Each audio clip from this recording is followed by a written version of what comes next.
It's August 24th, 2025, and 33 years ago, Hurricane Andrew hit the United States as a Category 5 hurricane. That is one of the strongest storms, still to this day, to hit the United States. There have only been a few Category 5s to make landfall as a Category 5 in the United States of America. I'm going to show you some of the work that I did for a class project, plotting Hurricane Andrew on a map and some of the wind and pressure data for the storm through its lifetime. I did this using the HURDAT2 data from NOAA and some ERA5 Reanalysis data for the sea surface temperature and mean sea level pressure. So HURDAT2 is the current and most recent format of the hurricane database for the Atlantic hurricane season that spans from 1851 to 2024.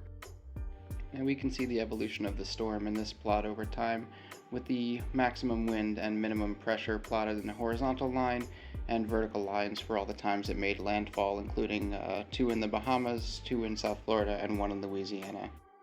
And we should note that 3 of those landfalls were Category 5, as denoted by the shaded regions behind the plot. And ERA5 is the European Center for Mesoscale Weather Forecasting's reanalysis of atmospheric and global climate data from 1940 through the present. Using both of those data sets, I was able to make this image every 6 hours for the central location, maximum wind, and minimum pressure of the storm, including some contours for the sea surface temperature and mean sea level pressure for the lifetime of Hurricane Andrew.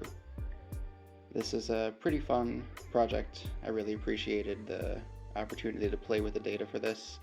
And of course, I don't really focus on meteorology, I focus a little more on aerosol science, but still, a lot of fun playing with Python to do this, and I did put this on my GitHub, which I will put a link to in the description of the video.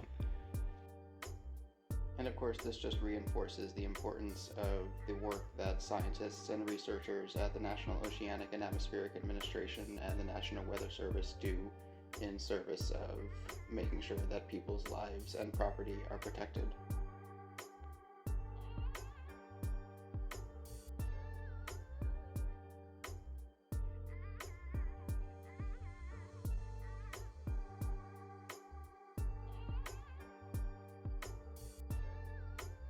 Anyway, thanks so much for watching. I hope you enjoyed that.